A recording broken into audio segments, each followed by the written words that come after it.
साथियों, आप सभी का इस प्लेटफॉर्म पर स्वागत है। इस वीडियो में हम लोग जो है घटनाचक्र पब्लिकेशन के द्वारा जो सामान्य अध्ययन पूर्वावलोकन के तहत भारतीय राज्य व्यवस्था एवं शासन की पूर्वावलोकन की पुस्तक है, जिसमें सिविल सेवा चाहे संघ सिविल सेवा हो या आपकी राज्य सिविल सेवा, इनमें इनकी परीक्षाओं में जो भी भारतीय राज्य व्यवस्था एवं शासन संबंधित प्रश्न पूछे गए उनको संकलित किया गया है। तो इस पुस्तक को हम लोग यहाँ पर कवर कर रहे हैं और आज के वीडियो में जो टॉपिक हम लोग कवर करेंगे उसको यदि हम लोग देखें तो इसके पहले वीडियो में हम लोग जो इसका एक वीडियो बना चुके हैं उसमें हम लोग भारत का संवैधानिक विकास, जिसमें शुरू के 4 टॉपिक हैं, भारत का संवैधानिक विकास, संविधान सभा में संविधान निर्माण प्रक्रिया, संविधान सभा की प्रमुख समितियां और संविधान के स्रोत, इन 4 टॉपिक को कवर कर चुके हैं। और आज के वीडियो में हम लोग इसके 5वां, 6ठा और 7वां टॉपिक मतलब भारतीय संविधान के प्रमुख भाग, संविधान में अनुच्छेद और अनुसूचियां जो हैं, इन 3 टॉपिक के तहत जो भी प्रश्न पूछे गए हैं उन प्रश्नों को हम लोग इस वीडियो के तहत देखेंगे। और आगे बढ़ने से पहले यदि आपको इस पुस्तक का पीडीएफ चाहिए तो पीडीएफ का जो लिंक है वो डिस्क्रिप्शन बॉक्स में आपको दे दिया जाएगा। वहाँ से जाकर के आप पीडीएफ को डाउनलोड करके घटनाचक्र के जो एंड्रॉयड ऐप है उस पर आप फ्री में पढ़ सकते हैं। तो चलिए हम लोग आज के टॉपिक को चालू करते हैं। तो सबसे पहले हम लोग जो है भारतीय संविधान के प्रमुख भाग से संबंधित जो भी प्रश्न पूछे गए हैं उन प्रश्नों को देख लेते हैं। तो इसमें पहला प्रश्न है कि भारतीय संविधान को कितने भागों में विभाजित किया गया है। तो भारतीय संविधान कुल 22 भागों में विभाजित किया गया है। गणना के दृष्टि से इसमें वर्तमान में कुल 25 भाग हो गए, परंतु अभी भी भागों की संख्या कितनी है, वो 22 ही है। तो यहाँ पे आपका बी ऑप्शन हो जाएगा। अगला है निम्नलिखित विषयों पर विचार कीजिए, उन्हें क्रमानुसार जैसा संविधान में उल्लिखित है व्यवस्थित कीजिए। तो 4 चीजें हैं, संघ तथा उसका कार्यक्षेत्र, मौलिक कर्तव्य, नागरिकता, राज्य के नीति निषेधक तत्व। तो देखिए सबसे पहले आपका जो भाग 1 आता है वहाँ पे संघ तथा उसका राज्य क्षेत्र है। इसके बाद आपका नागरिकता वाला सेक्शन आता है भाग 2 में, तो आपका 1 के बाद 3 आ जाएगा। फिर इसके बाद चौथे नंबर पे जो आता है 3 में मौलिक अधिकार है, चौथे में जो है राज्य के नीति निषेधक तत्व है, तो 4 आ जाएगा 1, 3, 4 और मौलिक कर्तव्य जो है वो भाग 4 का में है। तो जो क्रम होगा आपका सबसे पहले 1 आएगा, फिर 3 आएगा, फिर 4 आएगा, फिर 2 आएगा। तो इस प्रकार से ए ऑप्शन आपका हो जाएगा। आगे बढ़ते हैं, निम्नलिखित में से कौन एक सही सुमेलित नहीं है। नागरिकता संविधान के भाग 2 में है, सही है। मौलिक अधिकार संविधान के भाग 3 में है, ये भी सही है। मौलिक कर्तव्य संविधान के भाग 6A में है, नहीं, भाग 4A में है, 4A में है, ना कि 6A में। तो यहाँ पर आपका जो सी ऑप्शन है वो गलत है, राज्य संविधान के भाग 6 में है। अगला प्रश्न है कि हमारे संविधान के किस भाग में 3 सोपानों में पंचायतें बनाने की परिकल्पना की गई है। तो भाग 9 के तहत किया गया है। भाग 9 में पंचायतों के संबंध में प्रावधान किया गया है। संविधान के 73वें संशोधन अधिनियम 1992 के द्वारा 24 अप्रैल 1993 से अंतः स्थापित संविधान के भाग 9 में 3 सोपानों में पंचायतें बनाने की परिकल्पना की गई है। इस भाग के अनुच्छेद 243 ख के खंड 1 में कहा गया है कि प्रत्येक राज्य में ग्राम, मध्यवर्ती और जिला स्तर पर इस भाग के उपबंधों के अनुसार पंचायतों का गठन किया जाएगा तथा इसी अनुच्छेद के खंड 2 के अनुसार मध्यवर्ती स्तर पर पंचायत का उस राज्य में गठन नहीं किया जा सकेगा जिसकी जनसंख्या 20 लाख से अनधिक है, मतलब वहाँ 2 ही सोपान होंगे। अगला है भारतीय संविधान का कौन सा भाग और अध्याय संघ और राज्यों के बीच विधायी संबंध के बारे में है। तो जो भाग 11 और अध्याय 1 है, भाग 11 और अध्याय 1 ये विधायी संबंधों के बारे में, संघ और राज्यों के संबंध में। ठीक है, देखिए भारतीय संविधान के भाग 11 का अध्याय 1 अनुच्छेद 245 से 255 ये संघ और राज्यों के बीच विधायी संबंधों के बारे में, जबकि इसी भाग का मतलब भाग 11 का अध्याय 2 जो है अनुच्छेद 256 से 263 ये प्रशासनिक संबंधों के बारे में है। ठीक है, तो अध्याय 1 विधायी संबंधों के बारे में है और अध्याय 2 प्रशासनिक संबंधों के बारे में, जबकि भाग 12 अध्याय 1 जो है वो वित्तीय संबंधों के बारे में है। आगे चलते हैं, यहाँ पे 2 सूचियाँ दी गई हैं, इन्हें हमें सुमेलित करना है। तो देखिए उपाधियों का अंत जो है आर्टिकल 18 में, ये मूल अधिकार के तहत आएगा। मूल अधिकार में तो 3 से मिला दीजिए। ग्राम पंचायतों का संगठन ये आपका राज्य के नीति निषेध तत्व के तहत है। ठीक है, तो ये आपका आ जाएगा कहाँ पे, 1 में। 6 से 14 वर्ष तक के बालक या प्रतिपाल्य के लिए शिक्षा के अवसर प्रदान करना ये आपका आता है मौलिक कर्तव्य में, तो 4 से मिलाइए। इंडिया अर्थात भारत राज्यों का संघ है, ये संघ और उसका राज्य क्षेत्र जो भाग 1 है वहाँ पे आ जाएगा, तो 2 से मिला दीजिए, तो ये हो जाएगा 3142 आपका बी ऑप्शन हो जाएगा। ठीक है, आगे चलते हैं। निम्नलिखित में से कौन सा एक युग्म सही सुमेलित है? देखिए, संविधान का दूसरा भाग मौलिक अधिकार से नहीं, ये नागरिकता से संबंधित है। संविधान का तीसरा भाग नागरिकता से नहीं, दूसरा भाग नागरिकता से संबंधित है। संविधान का चौथा भाग फोर्थ का भाग मौलिक कर्तव्य, ये सही है। जो फोर्थ का है वो मौलिक कर्तव्य से संबंधित है। संविधान का पांचवा भाग राज्य के नीति सिद्धांत नहीं, जो पांचवा भाग है वो संघ से संबंधित है, जबकि चौथा भाग जो है वो राज्य के नीति निर्देशक सिद्धांत से संबंधित है। अगला है, निम्न में से कौन एक सही सुमेलित नहीं है प्रावधान और संविधान के भाग में? नागरिकता भाग 2 में है, सही है। संघ राज्य क्षेत्र जो है ये भाग 7 में नहीं बल्कि भाग किस में है? 8 में है। संघ राज्य क्षेत्र जो है या संघ शासित प्रदेश जो है वो भाग 8 में है, भाग 7 में नहीं है। तो यहाँ पर आपका बी वाला सही नहीं है। नगर पालिकाएं भाग 9A में है, सही है। निर्वाचन ये भाग 25 में है, भाग 25 में है निर्वाचन, ठीक है। देखिए, भाग जो 7 है, संविधान का भाग 7 पहली अनुसूची के भाग खा के राज्य, इसे 7वें संविधान संशोधन अधिनियम 1956 द्वारा निरसित कर दिया गया था, मतलब भाग 7 जो है वो निरसित हो गया है वर्तमान में। अगला है, यहाँ पे 2 सूचियाँ दी गई हैं, इन्हें हमें सुमेलित करना है। तो देखिए, भारतीय संविधान का भाग 9 ये क्या है? ये पंचायतों से संबंधित है, ये आपका पंचायतों से, तो पहले वाले को 3 से मिला देंगे। फिर आपका भारतीय संविधान का भाग 8 ये संघ राज्य क्षेत्र से संबंधित है, अभी हमने ऊपर देखा, तो 1 से मिला देंगे इसको। और भारतीय संविधान का भाग 4A ये मूल कर्तव्य से संबंधित है। भारतीय संविधान का भाग 9A जो है ये आपका किससे संबंधित है? तो ये जो है आपका नगर पालिकाओं से संबंधित है, ठीक है। तो इस प्रकार से सुमेलित कर लेंगे। फिर से देख लीजिए, भारतीय संविधान का भाग 9 पंचायत, भारतीय संविधान का भाग 8 संघ राज्य क्षेत्र, भारतीय संविधान का भाग 4A या 4A मूल कर्तव्य, भारतीय संविधान का भाग 9A नगर पालिका, ठीक है। आगे बढ़ते हैं। निम्नलिखित में से कौन सा प्रावधान और संविधान का भाग सही सुमेलित नहीं है? राजभाषा, राजभाषा जो है आपका भाग 17 में, ये सही है, भाग 17 में, ठीक। कौन सुमेलित नहीं ये बताना है। संघ राज्य क्षेत्र भाग 8 में सही है। अनुसूचित और जनजाति क्षेत्र भाग 10 में है, ये भी सही है। अधिकरण या जो ट्रिब्यूनल है भाग 11 में नहीं, ट्रिब्यूनल जो है आपके वो भाग 14A में है, 14A में या हाँ 14A में है। तो यहाँ पर डी वाला आपका सही नहीं है, ठीक है। जबकि भाग 11 में क्या है? संघ और राज्यों के बीच संबंध दिया गया है। अगला है, निम्नलिखित में से कौन भारतीय संविधान के अंतर्गत सही सुमेलित नहीं है? पंचायत भाग 9 में सही है, नगर पालिकाएं 9 में है सही, सहकारी समितियां 9 में सही, अधिकरण 10 में नहीं। अधिकरण किस में है? 14A में है। ट्रिब्यूनल जो है 14A में है, ना कि भाग 10 में, ठीक। संविधान के भाग 10 के अंतर्गत अनुसूचित और अनुसूचित जनजाति क्षेत्र संबंधी प्रावधान किया गया है। अगला है, संविधान के किस भाग में पंचायती राज व्यवस्था संबंधी प्रावधान किए गए हैं? तो ये भाग 9 में किए गए हैं, भाग 9 में। अगला है, संविधान के कौन से भाग में पंचायती राज संबंधित प्रावधान सम्मिलित किए गए हैं? तो भाग 9 में किए गए हैं, तो डी ऑप्शन हो जाएगा। अगला है, 2 सूचियाँ दी गई हैं, इन्हें हमें सुमेलित करना है। मौलिक अधिकार जो दिए गए हैं वो किस में है? ये भाग 3 में है, भाग 3 भारत के संविधान के भाग 3 में है, तो 2 से मिलाइए। मौलिक कर्तव्य ये 4A में भारत के संविधान में, तो 1 से मिला दीजिए। संघ जो है भाग 5 में है, तो इसको 4 से मिलाइए। आपात उपबंध जो है भाग 18 में है, तो इसको 3 से मिला दीजिए। तो 2143 आपका ए ऑप्शन यहाँ पर हो जाएगा। अगला प्रश्न देखते हैं। निम्नलिखित में से कौन सा एक सही सुमेलित नहीं है? मूल कर्तव्य भाग 4 का में सही है। राज्य जो है भाग 6 में, ये भी सही है। भारत का महान्यायवादी भाग 13 में नहीं। भारत का महान्यायवादी जो है ये भाग 5 में है, संघ क्षेत्र के तहत आता है, संघ वाले सेक्शन में आता है, आर्टिकल 76 में आता है, ठीक है। तो यहाँ पर आपका सी वाला जो है विकल्प वो सही नहीं है। संघ और राज्यों के अधीन सेवाएं ये भाग 14 में है, संघ और राज्यों के अधीन सेवाएं जो हैं ये भाग 14 में है। यहाँ पे सी वाला आपका सही नहीं। भाग 13 में क्या है? भारत के भीतर व्यापार वाणिज्य और समागम संबंधी उपबंध किए गए हैं। अगला है, 2 सूचियाँ दी गई हैं, इन्हें हमें सुमेलित करना है। देखिए, संविधान का भाग 15 ये निर्वाचन से संबंधित है, संविधान का भाग 15 जो है निर्वाचन से संबंधित है, तो इसे 4 से मिला दीजिए।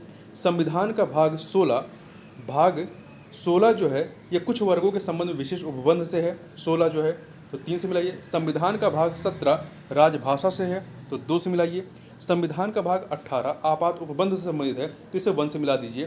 तो 4321 बी ऑप्शन हो जाएगा। अगला प्रश्न है कि भारतीय संविधान का भाग 16 संबंधित है किससे? तो कुछ वर्गों के लिए विशेष उपबंधों से संबंधित है, तो डी ऑप्शन हो जाएगा।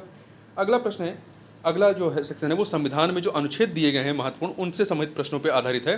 तो यहाँ पे चलिए, इसमें जो पहला आपका प्रश्न आता है, एक सेकेंड, भारतीय संविधान में कितने अनुच्छेद हैं? तो वर्तमान में 400 से अधिक हैं। ऐसे तो 395 अनुच्छेद हैं, ठीक है, परंतु वर्तमान में देखेंगे तो ये 400 से अधिक हैं, गणना यदि करेंगे तो, ठीक है।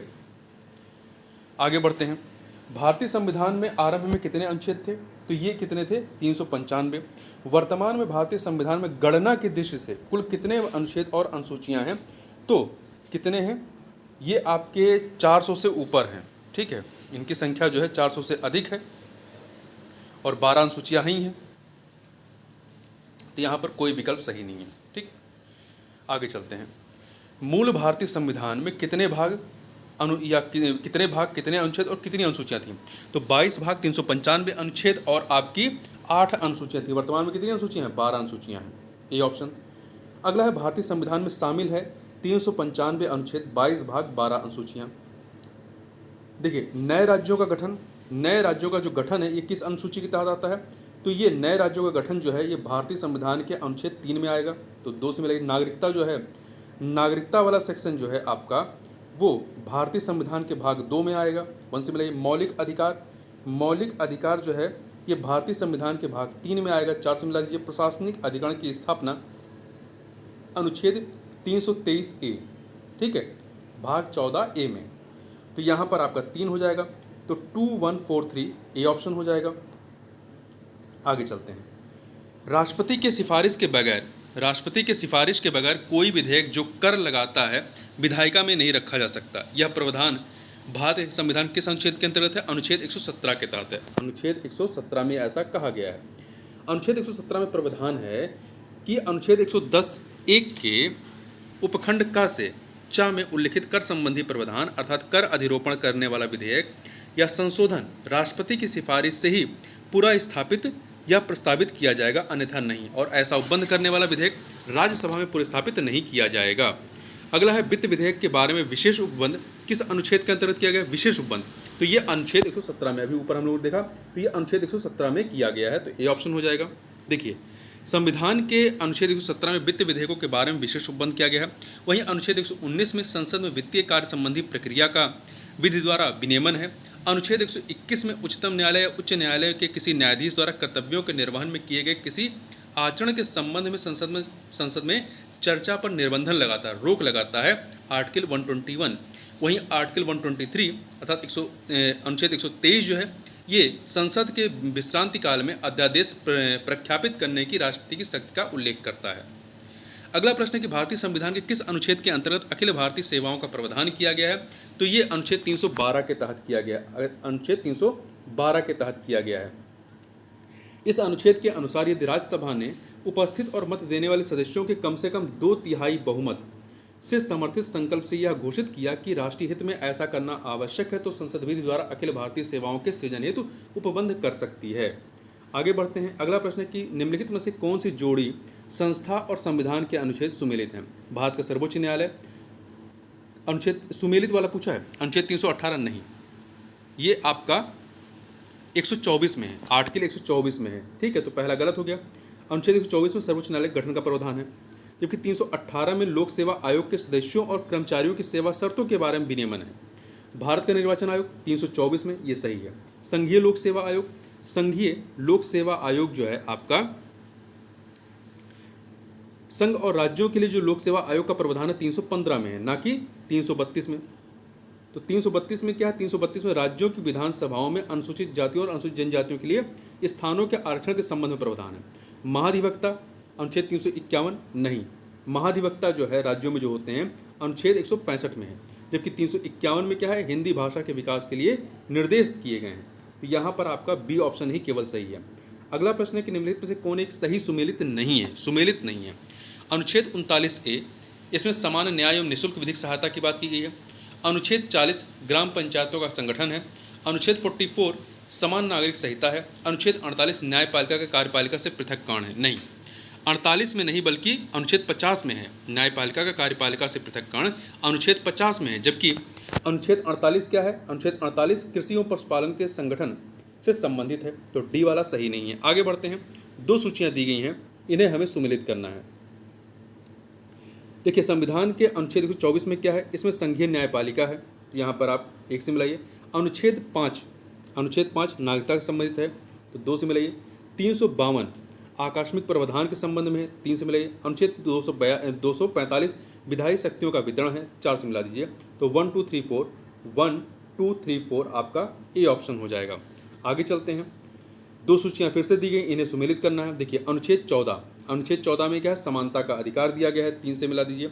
अनुच्छेद 36 में क्या है? नीति निर्देशक तत्व हैं, अनुच्छेद 36 में नीति निर्देशक तत्व हैं, तो 4 से मिलाइए। अनुच्छेद 74 में क्या है? मंत्रिपरिषद के बारे में, 2 से मिलाइए। अनुच्छेद 368 में क्या है? संशोधन प्रक्रिया है, 1 से मिला दीजिए। तो आपका क्या हो जाएगा? 3 4 2 1 डी ऑप्शन हो जाएगा। आगे बढ़ते हैं, अगला है, फिर से दो सूचियां दी गई हैं, इन्हें हमें क्या करना है? सुमेलित करना है, ठीक है। तो देखिए विधानता नए राज्य को शामिल करना, ये आपका अनुच्छेद 2 के तहत आएगा। तो यहाँ पर 2 से मिलाइए। समता का अधिकार अनुच्छेद 14 में है, तो ए से 1 से मिलाइए। गिरफ्तारी और निरोध से संरक्षण जो है अनुच्छेद 22 में है, तो इसे 4 से मिला दीजिए। राष्ट्रपति का विधेयक को अनुमति देने का अधिकार अनुच्छेद 111 में है, 3 से मिला दीजिए। तो 2143 बी ऑप्शन हो जाएगा, ठीक है। आगे बढ़ते हैं, फिर से दो सूचियां, संविधान का अनुच्छेद और अंतर्वस्तु, उसमें क्या है, क्या विषय है। तो देखिए आप यहाँ पे संविधान का अनुच्छेद 54 भारत के राष्ट्रपति का निर्वाचन है, इसमें 1 से मिलाइए। अनुच्छेद 75 प्रधानमंत्री और मंत्रिपरिषद की नियुक्ति है, 2 से मिलाइए। अनुच्छेद 155 राज्य के राज्यपाल की नियुक्ति के बारे में, 3 से मिलाइए। अनुच्छेद 164 क्या है?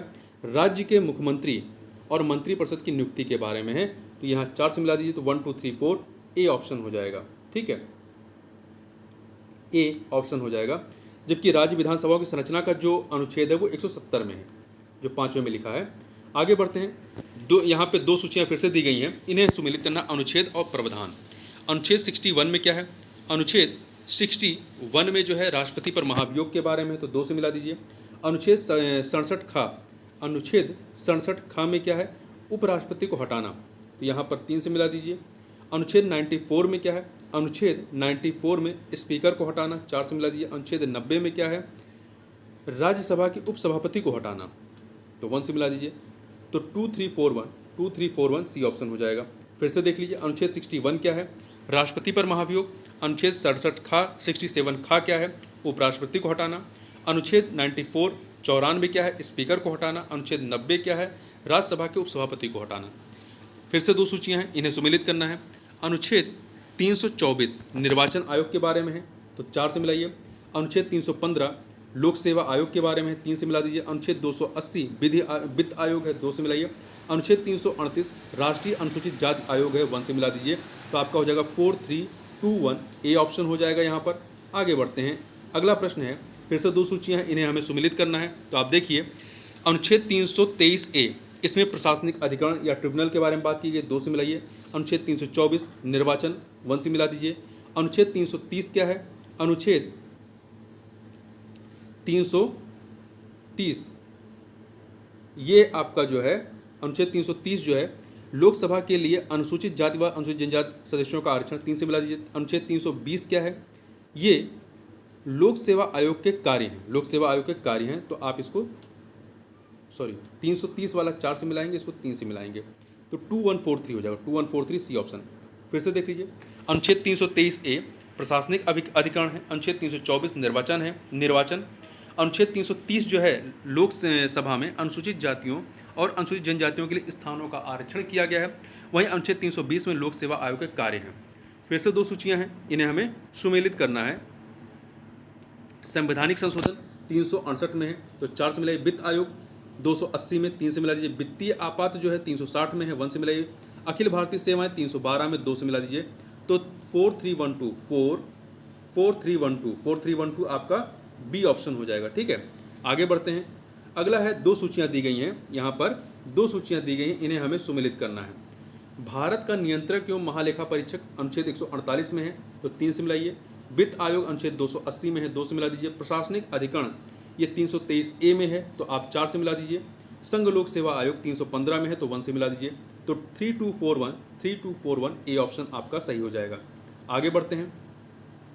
अगला प्रश्न है कि निम्नलिखित युग्मों में से कौन सा एक सही सुमेलित नहीं है। अंतर राज्य परिषद के बारे में, अंतर राज्य परिषद 263 में है, वित्त आयोग 280 में है, प्रशासनिक न्यायाधिकरण अनुच्छेद 323 का में है, संघ लोक सेवा 315 में है। तो कोई भी प्रश्न यहाँ पर जो है मतलब कोई विकल्प ऐसा नहीं है जो सुमेलित ना हो, सबके सब सुमेलित हैं।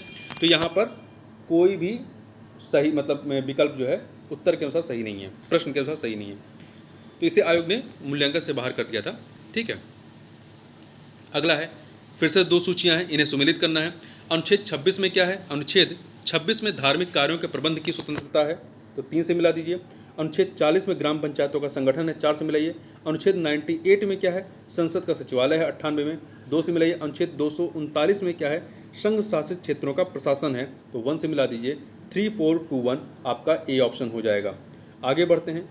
निम्नलिखित में से किसका सुमेल नहीं है? किसका सुमेल नहीं है ये बताना है। तो देखिए, अनुच्छेद 17 न्याय के समक्ष समानता सही है।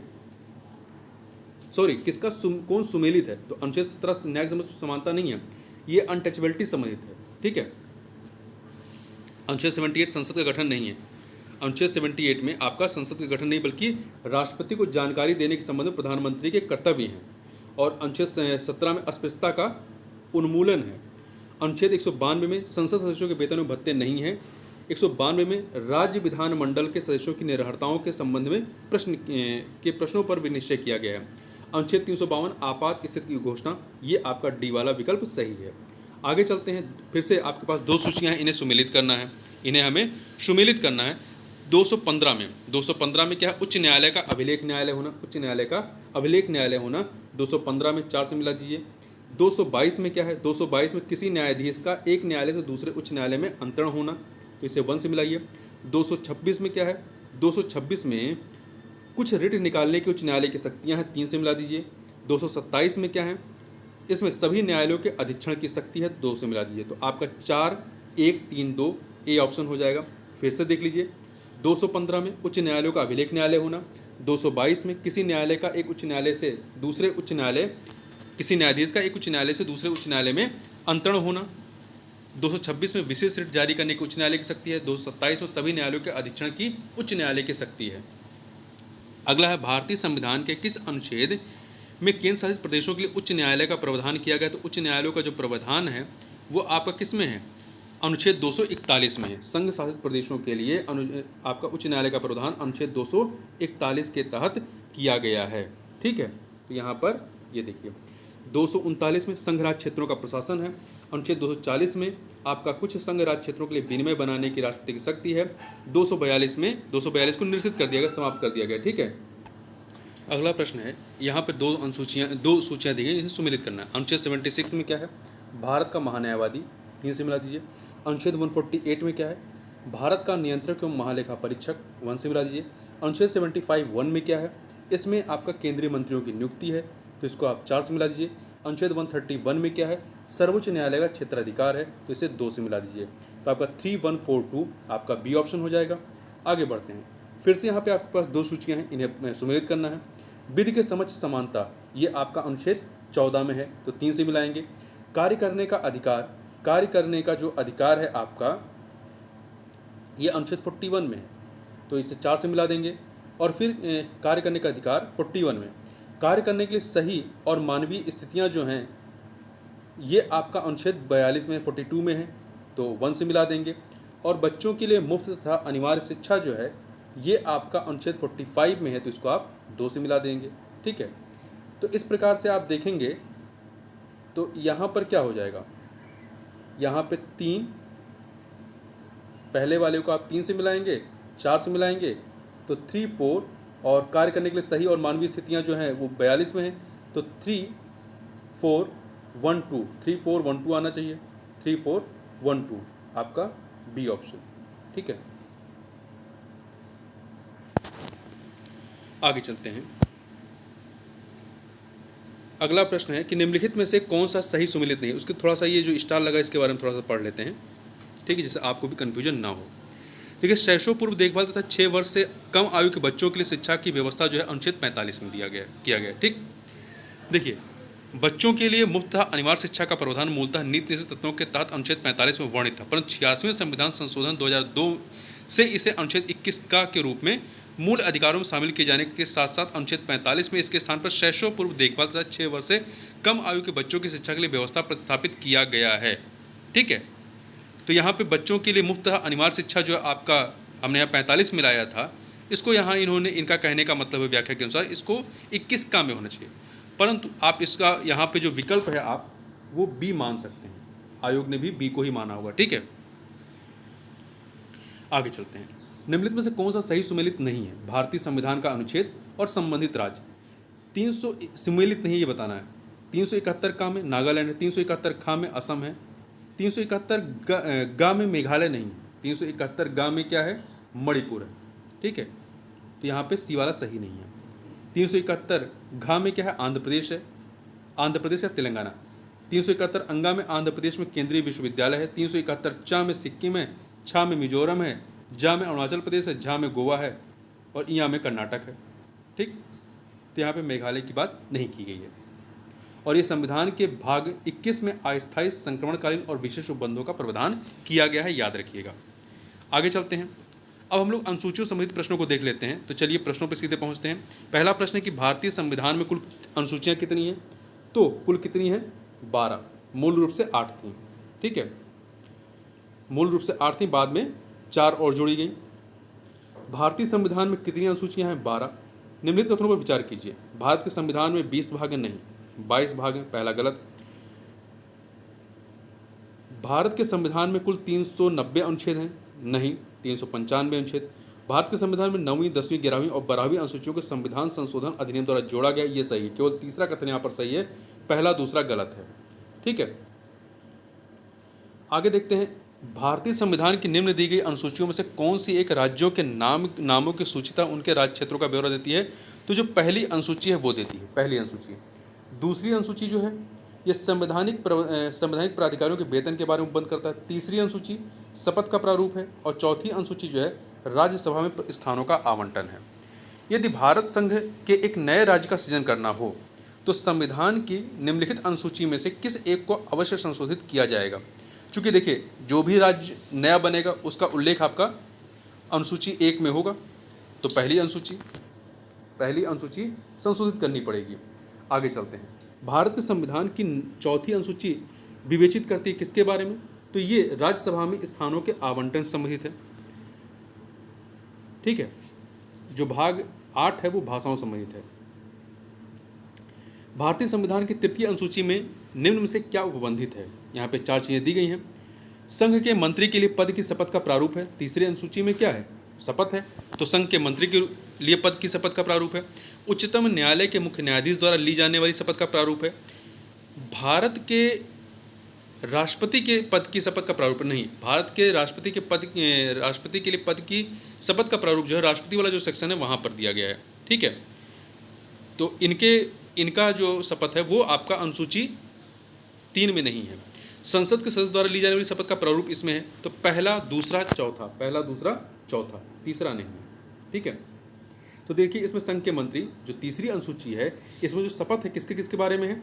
संघ के मंत्री के शपथ, संसद के निर्वाचन के अभ्यर्थी, संसद के सदस्य, उच्चतम न्यायालय के न्यायाधीश और भारत के नियंत्रक महालेखा परीक्षक, किसी राज्य के मंत्री, राज्य विधानमंडल के निर्वाचन के अभ्यर्थी, राज्य विधानमंडल के सदस्य, उच्च न्यायालयों के न्यायाधीश। भारत के राष्ट्रपति द्वारा शपथ या प्रतिज्ञान का प्रारूप भारतीय संविधान के अनुच्छेद 60 में दिया गया है। ठीक है, अगला है 2 सूचियां दी गई हैं, इन्हें मिलाना है, अनुसूची और विषय। तृतीय अनुसूची क्या है? शपथ या प्रतिज्ञान के प्रारूप है, इसमें शपथ या प्रतिज्ञान का प्रारूप है, तो 2 से मिलाइए। चतुर्थ अनुसूची क्या है? चतुर्थ में जो है इसमें राज्य विधान परिषदों में स्थानों का आवंटन है, मतलब राज्यसभा में। ठीक है, तो 1 से मिलाइए। 7वीं जो अनुसूची है इसमें संसद और राज्य विधानमंडल द्वारा बनाई जाने वाली विधियों की विषय सूची है, तो इसे आप 4 से मिलाएंगे। और 8वीं अनुसूची में भाषाएं हैं, तो इसे आप 3 से मिलाएंगे, तो क्या हो जाएगा? 2143 डी ऑप्शन हो जाएगा। तृतीय अनुसूची में शपथ या प्रतिज्ञान के प्रारूप हैं। चतुर्थ में राज्यों या संघ राज्य क्षेत्रों के लिए राज्यसभा में स्थानों का आवंटन है। 7वीं में संसद और राज्य विधानमंडल द्वारा बनाई जाने वाली विधियों की विषय सूची है। 8वीं अनुसूची में भाषाएं हैं। अगला है यहाँ पे 2 सूचियाँ हैं, संविधान की अनुसूची और विषय। चतुर्थ में क्या है? चतुर्थ में आपका राज्यसभा में सीटों का आवंटन है, ठीक है, तो आप 3 से मिलाएंगे, 3 से। षष्ठम, छठे में क्या है? छठे में आपका जनजातीय क्षेत्र है, असम, मेघालय, त्रिपुरा और मिजोरम राज्यों के जनजातीय क्षेत्र हैं। तो पहला वाला आपने 3 से मिलाया है, बी वाले को आप 4 से मिलाएंगे। 8वें में क्या है? भाषा, तो 2 से। 9वें में क्या है? भूमि सुधार, डी को 1 से मिला देंगे, तो 3 4 2 1 सी ऑप्शन हो जाएगा। आगे चलते हैं, 2 फिर से सूचियाँ हैं, फिर से सुमिलित करना इन्हें। 7वीं अनुसूची में क्या है? 7वीं अनुसूची में आपका विधायी शक्तियों का वितरण है। 7वीं में संघ सूची, राज्य सूची, समवर्ती सूची ये दिया गया है, तो यहाँ पे 3 से मिले। 8वीं में भाषाएं हैं। 9वीं में कुछ अधिनियमों का विधिमान्यकरण है, तो 4 से। 10वीं अनुसूची में दल परिवर्तन के आधार पर निर्भरता है, तो 2 से मिला देंगे, 3 1 4 2 सी ऑप्शन। आगे बढ़ते हैं, 2 सूचियां हैं, इन्हें सुमिलित करना है। 7वीं अनुसूची में क्या है? कुछ अधिनियमों का नहीं, 7वीं में क्या है? संघ, राज्य तथा समवर्ती सूची है, 3 से मिला देंगे। 8वीं में भाषाएं हैं, 1 से। 9वीं में कुछ अधिनियमों का विधिमान्यकरण है, 4 से। 10वीं में क्या है? दल परिवर्तन के आधार पर निर्भरता है, तो 2 से मिला देंगे, 3 1 4 2 डी ऑप्शन हो जाएगा। आगे बढ़ते हैं, अगला है, निम्न युग्मों में से कौन सा युग्म संविधान की अनुसूची और विषय सही सुमिलित नहीं है? तीसरी अनुसूची में शपथ या प्रतिज्ञान के प्रारूप है, सही है। 10वीं में दल परिवर्तन के आधार पर निर्भरता है, सही है। 8वीं में भाषाएं हैं। 9वीं में राज्यसभा में स्थानों का आवंटन है, नहीं। राज्यसभा में स्थानों का आवंटन भाग अनुसूची 4 में है, ठीक है। 9वीं में क्या है? विशिष्ट अधिनियमों एवं विनियमों का विधिमान्यकरण है, तो डी वाला सही नहीं।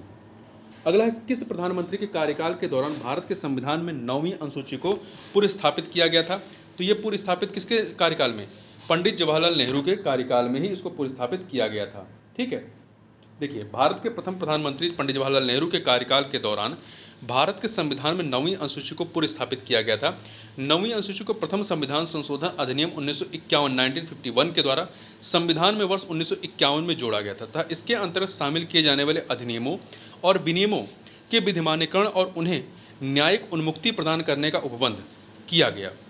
इसका मुख्य उद्देश्य तत्कालीन समय में जमींदारी उन्मूलन हेतु निर्मित किए जाने वाले भूमि सुधार कानूनों को न्यायालय में चुनौती दिए जाने से रोकना था। इसी उद्देश्य से राज्यों के भूमि सुधार कानूनों को संवैधानिक सुरक्षा प्रदान करने हेतु उन्हें 9वीं अनुसूची में शामिल किया गया। अगला है, राज्य भूमि सुधार अधिनियमों को संवैधानिक सुरक्षा प्रदान करने हेतु सम्मिलित किया गया 9वीं अनुसूची को प्रथम संविधान संशोधन 1951 के माध्यम से। अगला है, निम्नलिखित कथनों पर विचार कीजिए। 2 कथन दिए गए हैं, बताना इनमें से कौन सा ऐसे सही है। पहला, भारत की संसद किसी कानून विशेष को भारत के संविधान की 9वीं अनुसूची में डाल सकती है, सही है। 9वीं अनुसूची में डाले गए किसी कानून की वैधता का परीक्षण किसी न्यायालय द्वारा नहीं किया जा सकता एवं उसके ऊपर कोई भी निर्णय नहीं किया जा सकता। पहले यही इसमें प्रावधान था, परंतु बाद में न्यायालय ने अपने जजमेंट में कहा नहीं, ये न्यायिक पुनर्विलोकन के तहत है, न्यायिक समीक्षा के तहत है। तो पहला सही, दूसरा गलत है, इसलिए ए ऑप्शन हो जाएगा, ठीक है। देखिए, 9वीं अनुसूची में ऐसी 282 विधियां शामिल हैं। आगे चलते हैं, वर्ष 2007 में सर्वोच्च न्यायालय ने आई.आर. कोहेलो जो जजमेंट था बनाम तमिलनाडु के मामले में निर्णय देते हुए स्पष्ट किया कि संसद को 9वीं अनुसूची में विधि विशेष को प्रविष्ट करने की शक्ति प्रदान की गई, किंतु यह न्यायिक समीक्षा के दायरे से बाहर नहीं है। न्यायालय ने निर्धारित किया कि 24 अप्रैल 1973 केशवानंद भारतीवाद का जो निर्णय है उसके बाद 9वीं अनुसूची में शामिल किए गए विधायनों की न्यायिक समीक्षा इस आधार पर की जा सकेगी कि वे अनुच्छेद 21, 14 एवं 19 में प्रतिबिंबित संविधान के मूल ढांचे की अवधारणा का उल्लंघन करते हैं। आगे चलते हैं, कोहेलो केस भारत के संविधान की किस अनुसूची से संबंधित है? तो ये 9वीं अनुसूची से संबंधित 2007 का केस था। ये भारत के संविधान की निम्नलिखित अनुसूची में 3 विधायी सूचियों का प्रावधान किया गया है। अनुसूची 7 के तहत किया गया है, अनुसूची 7 में किया गया है। भारतीय संविधान की 7वीं अनुसूची में केंद्र व राज्यों के बीच विधायी शक्तियों का विभाजन है। इसमें 3 सूचियां हैं, संघ सूची, राज्य सूची और समवर्ती सूची। ये क्रम यही है, संघ, राज्य, समवर्ती, ठीक है। संघ सूची में कुल 97 विषय हैं। विषयों का उल्लेख वर्तमान में गणना के दृष्टिकोण से 98 है, जिस पर केवल संघ कानून बना सकता है। राज्य सूची में कुल 66 विषय हैं, वर्तमान में 59 है संख्या गणना के दृष्टिकोण से, जिन पर कानून राज्य द्वारा बनाए जाते हैं। समवर्ती सूची में कुल 47 विषय हैं, वर्तमान में ये बढ़कर के 52 हो गए हैं। इन पर कानून बनाने का अधिकार संघ तथा राज्य दोनों का है। आगे चलते हैं, यहाँ पे 2 सूचियां दी गई हैं, इन्हें हमें सुमेलित करना है। ठीक है, एक सेकेंड। संघीय सूची में 97 प्रविष्टियां हैं, राज्य सूची में 66 प्रविष्टियां थी पहले, समवर्ती में 47। तो आपका बी ऑप्शन हो जाएगा। ठीक, अब ये घट बढ़ गए हैं। संघीय सूची में वर्तमान में 98 हैं, राज्य सूची में घट गए हैं, 59 हो गए हैं, और समवर्ती सूची में बढ़ गए हैं, 52 हो गए हैं। भारत के संविधान के अंतर्गत आर्थिक योजना का विषय जो है ये समवर्ती सूची में है। संघ और राज्य दोनों इस पर कानून बना सकते हैं। समवर्ती सूची की प्रविष्टि संख्या 20 आर्थिक और सामाजिक आयोजना का उल्लेख करती है। ध्यातव्य है कि उसी उपबंध के आधार पर भारत सरकार ने योजना आयोग का गठन किया था। आर्थिक नियोजन भारतीय संविधान की किस सूची में सम्मिलित किया गया? अभी हमने देखा समवर्ती सूची में सम्मिलित किया गया है। जानवरों के प्रति क्रूरता की रोकथाम को भारतीय संविधान की किस सूची में रखा गया है? तो इसे समवर्ती सूची में रखा गया है। ठीक है, समवर्ती सूची में प्रविष्टि 17 के तहत है। निम्नलिखित में से कौन सा विषय समवर्ती सूची का है? समवर्ती सूची का देखिए, पुलिस राज्य सूची का विषय है, आपराधिक मामले ये समवर्ती सूची का है, बी ऑप्शन। रेडियो और टेलीविजन विदेशी मामले ये आपका संघ सूची में है। ठीक, विदेशी मामले तथा रेडियो टेलीविजन जैसे प्रसारण संसाधन जो हैं या साधन संघ सूची में आते हैं। निम्नलिखित में से कौन सी मध्य भारत के संविधान की समवर्ती सूची में है? देखिए, जनसंख्या नियंत्रण और परिवार नियोजन जो है ये समवर्ती सूची के तहत आएगा। लोक स्वास्थ्य और स्वच्छता ये राज्य सूची में आएगा। प्रति व्यक्ति कर एवं निखात निधि ये राज्य सूची में आएगा। ठीक है, निम्नलिखित में से कौन सा एक सही सुमेलित नहीं है? सार्वजनिक स्वास्थ्य एवं स्वच्छता जो है ये आपका राज्य सूची में है। जनगणना संघ सूची में है। राज्यसभा में सीटों का बंटवारा दूसरी अनुसूची में नहीं, ये चौथी अनुसूची में है, ये आपका चौथी अनुसूची में है। ठीक, दल बदल विरोध 10वीं अनुसूची सही है। आगे चलते हैं, निम्नलिखित में से कौन सा विषय समवर्ती सूची में है? कृषि आपका राज्य सूची में है, पुलिस राज्य सूची में है, रक्षा आपका केंद्र सूची में है, शिक्षा जो है ये समवर्ती सूची में है। शिक्षा समवर्ती सूची के तहत आएगा। शिक्षा जो प्रारंभ में राज्य सूची का विषय था उसे समवर्ती सूची में रूपांतरित किया गया, किसके द्वारा? इसे 42वें संविधान संशोधन के माध्यम से समवर्ती सूची में डाला गया। भारतीय संविधान के किस संशोधन में वनों को राज्य सूची से समवर्ती सूची में स्थानांतरित किया गया? तो 42वें संविधान संशोधन के माध्यम से।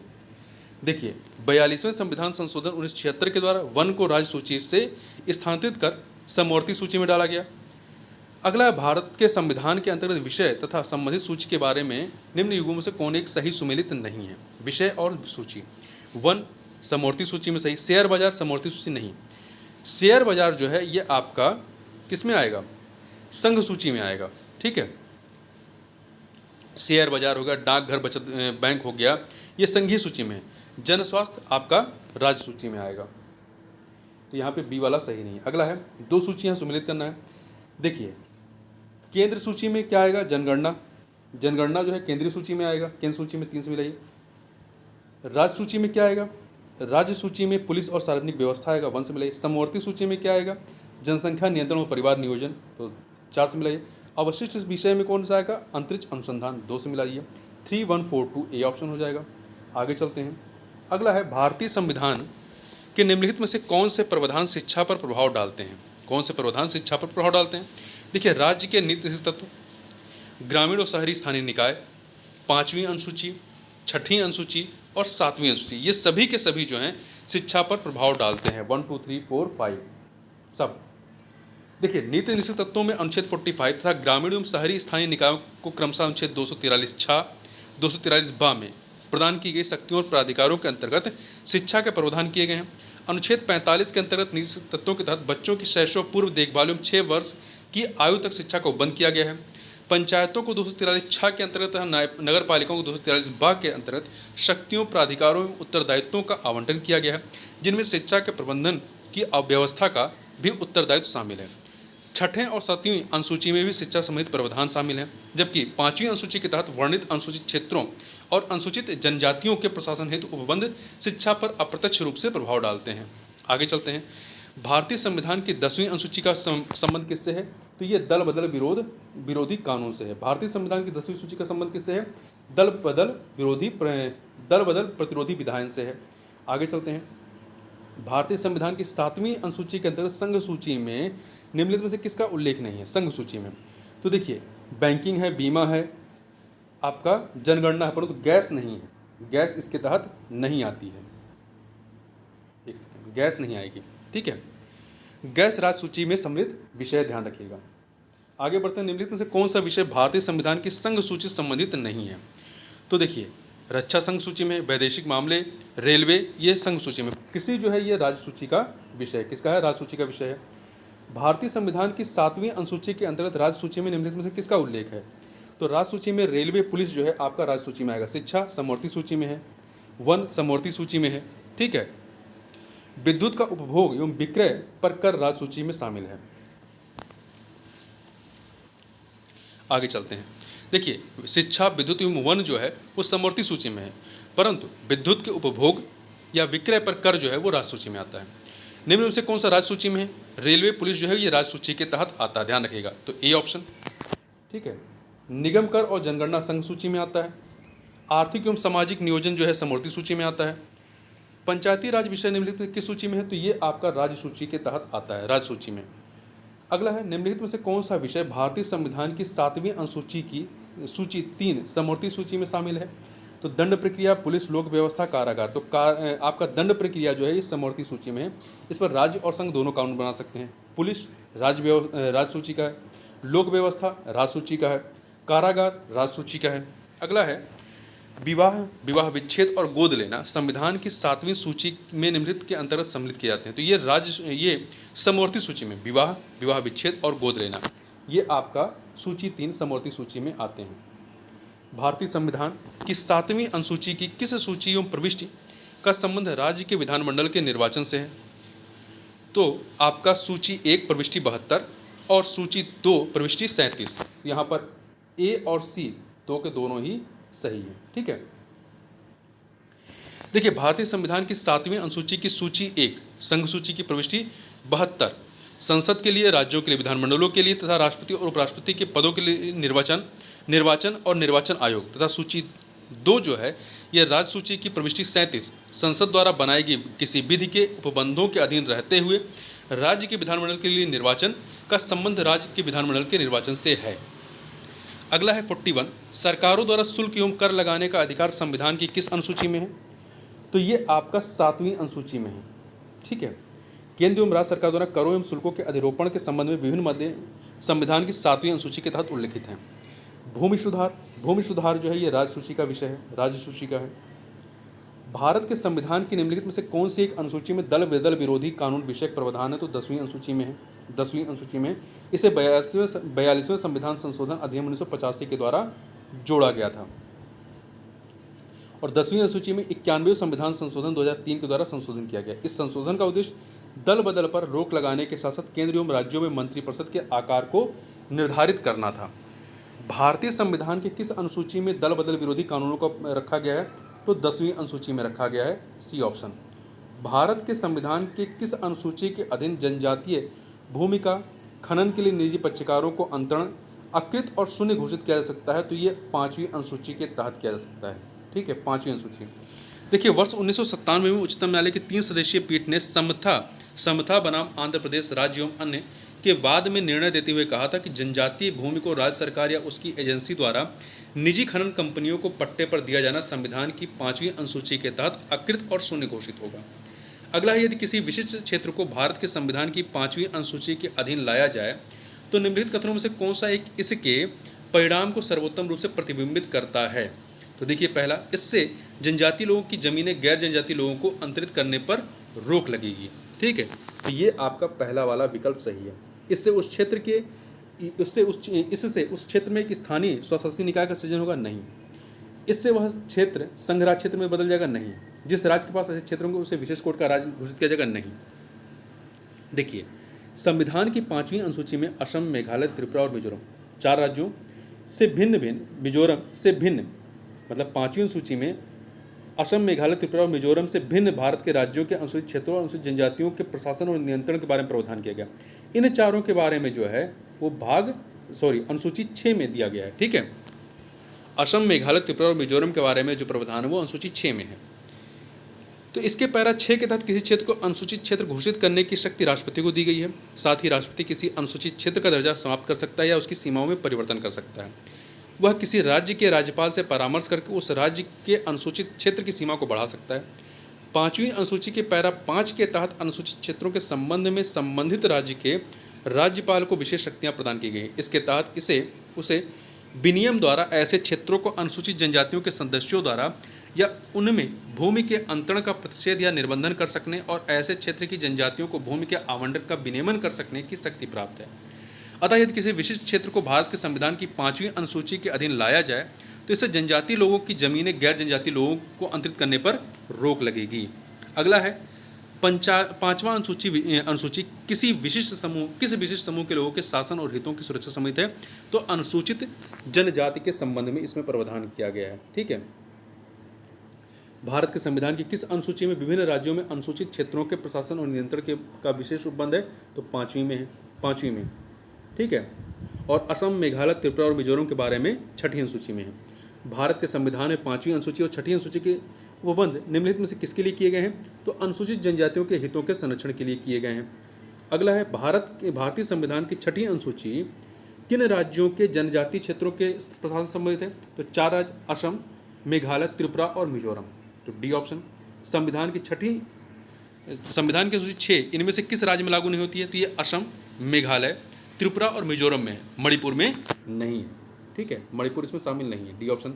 भारतीय संविधान की 6ठी अनुसूची निम्नलिखित में से किन राज्यों के जनजातीय क्षेत्रों के प्रशासन संबंधित है, तो असम, मेघालय, त्रिपुरा, मिजोरम। ठीक है, 4 राज्यों के बारे में। भारतीय संविधान की 6ठी अनुसूची के प्रावधान निम्नलिखित में किस राज्य में लागू होते हैं, तो असम, मेघालय, त्रिपुरा, मिजोरम। तो इसमें त्रिपुरा आता है, तो यहाँ पे ये ऑप्शन हो जाएगा। सिक्किम, नागालैंड इसमें शामिल नहीं है। अनुसूचित क्षेत्रों के संदर्भ में निम्नलिखित कथनों पर विचार कीजिए। 2 कथन है। भारत का राष्ट्रपति अनुसूचित क्षेत्रों को अधिसूचित करता है, सही है। अनुसूचित क्षेत्रों वाले राज्यों को जनजातीय सलाहकार परिषद का गठन करना होता है, ये भी सही है। 2 के दोनों कथन यहाँ पर सही हैं, तो सी ऑप्शन हो जाएगा। ठीक है, देखिए, भारतीय संविधान की 5वीं अनुसूची के भाग ग में प्रावधान है कि राष्ट्रपति अनुसूचित क्षेत्रों को अधिसूचित करता है। साथ ही राष्ट्रपति किसी अनुसूचित क्षेत्र का दर्जा समाप्त भी कर सकता है। उल्लेखनीय है कि इसी अनुसूची के भाग ख के तहत अनुसूचित क्षेत्रों वाले राज्यों को जनजातीय सलाहकार परिषद का गठन करना होता है। इस प्रकार दोनों कथन सत्य हैं। अगला है, भारत में अनुसूचित क्षेत्र के संदर्भ में निम्नलिखित कथनों पर विचार कीजिए। यहाँ पर आपके पास 3 कथन दिए गए हैं। ठीक है, बताना है कौन सा सही है। तो देखिए, किसी राज्य के भीतर किसी क्षेत्र की अनुसूचित क्षेत्र के रूप में अधिसूचना राष्ट्रपति के एक आदेश के माध्यम से होती है, सही है। अनुसूचित क्षेत्र के रूप में बनने वाली सबसे बड़ी प्रशासकीय इकाई जिला होती है और सबसे छोटी इकाई ब्लॉक में गांवों का समूह होता है, ये नहीं है सही। संबंधित राज्यों के मुख्यमंत्रियों से अपेक्षित है कि वे राज्यों के अनुसूचित क्षेत्रों के प्रशासन के विषय में केंद्रीय गृह मंत्रालय को वार्षिक प्रतिवेदन दें, ये राज्यपाल के बारे में है। ठीक है, तो इसमें पहला वाला ही सही है, पहला कथन सही है, दूसरा तीसरा गलत है। भारतीय संविधान की 5वीं अनुसूची के भाग ग पैरा 6 के अंतर्गत अनुसूचित क्षेत्र से संबंधित प्रावधान किया गया है। इस भाग के अनुसार अनुसूचित क्षेत्र से तात्पर्य ऐसे क्षेत्र से जिन्हें राष्ट्रपति आदेश द्वारा अनुसूचित क्षेत्र घोषित करे। तो पहला कथन सही है, दूसरा गलत क्यों है? अनुसूचित क्षेत्रों के रूप में बनने वाली सबसे बड़ी प्रशासकीय इकाई जिला होती है, जबकि सबसे छोटी इकाई ब्लॉक में गाँव का समूह होता है। यहाँ पे क्या कहा गया है? सबसे छोटी इकाई ब्लॉक में गाँव का समूह होता है, ये कथन भी सत्य है। ठीक है, एक सेकंड, पहला सत्य है, दूसरा सत्य है, 2 कथन यहाँ पे सही है, थोड़ा सा मिस्टेक हो गया। पहला कथन भी सही है, दूसरा कथन भी सही है, ध्यान रखिएगा, यहाँ पे थोड़ा सा गलती हो गई। यहाँ पे 2 कथन सत्य हैं, तो बी ऑप्शन है। ठीक है, तीसरा जो कथन है, तीसरा कथन गलत क्यों है? अनुसूचित क्षेत्रों के संबंध में संबंधित राज्य का राज्यपाल उत्तरदायी होता है। ऐसे क्षेत्रों के प्रशासन के संबंध में प्रतिवर्ष या जब भी राष्ट्रपति इस प्रकार की अपेक्षा करे वह राष्ट्रपति को अपना प्रतिवेदन देगा। अगला है, स्वायत्त जिला के संदर्भ में कौन सा या कौन से सही है? यहाँ पे 3 कथन है। पहला, प्रत्येक स्वायत्त जिला परिषद में 30 सदस्य होते हैं, सही है। स्वायत्त जिला परिषद के 24 सदस्य मतदान के द्वारा चुने जाते हैं, शेष 6 राज्यपाल द्वारा मनोनीत होते हैं, ये कथन आपका गलत है। पहला सही है, दूसरा गलत है। तीसरा, असम के स्वायत्त जिलों में भारतीय संसद द्वारा पारित कानूनों को निर्देशित करने का अधिकार राज्यपाल के पास है, सही है। पहला तीसरा सही है, बी ऑप्शन। दूसरा गलत क्यों है उसको थोड़ा सा देख लेते हैं। देखिए, संविधान की 6ठी अनुसूची अनुच्छेद 244(2) के अनुसार 4 पूर्वोत्तर राज्यों असम, मेघालय, त्रिपुरा और मिजोरम के जनजातीय क्षेत्रों के प्रशासन से संबंधित है। इस अनुसूची के पैरा 1 के तहत इन राज्यों के जनजातीय क्षेत्रों के लिए स्वायत्त या स्वशासी जिलों का प्रावधान किया गया है। राज्यपाल को स्वायत्त जिलों को व्यवस्थित और पुनर्गठित करने का अधिकार है। पैरा 2 के प्रावधानों के अनुसार प्रत्येक स्वायत्त जिले के लिए एक जिला परिषद होगी जो 30 से अनधिक सदस्यों से मिलकर बनेगी, जिनमें से 4 से अनधिक व्यक्ति राज्यपाल द्वारा मनोनीत किए जाएंगे और शेष वयस्क मताधिकार के आधार पर निर्वाचित किए जाएंगे। इस अनुसूची के पैरा 12 के तहत असम के स्वायत्त जिलों में भारतीय संसद द्वारा पारित कानूनों को निर्देशित करने का अधिकार राज्यपाल के पास है। तो यहाँ पे जो दूसरे में है 6 सदस्य राज्यपाल द्वारा मनोनीत होंगे, नहीं 4। ठीक है, आगे बढ़ते हैं। संविधान की 11वीं अनुसूची निम्नलिखित में किससे संबंधित है? तो 11वीं जो है वो आपका पंचायती राज से संबंधित है, पंचायती राज से संबंधित है। ठीक है, भारत के संविधान की 11वीं अनुसूची में कितने विषय हैं? कुल 29 विषय हैं। जो आपका पंचायत संबंधित है उसमें 29 विषय हैं, कुल 29 विषय हैं। यहाँ पे सी ऑप्शन। अब इससे आगे जो उद्देशिका से संबंधित प्रश्न या जो अन्य से संबंधित प्रश्न उसको हम लोग नेक्स्ट वीडियो में कवर करेंगे। तो इस वीडियो में बस इतना ही, मिलते हैं नेक्स्ट वीडियो में, तब तक के लिए बहुत बहुत धन्यवाद।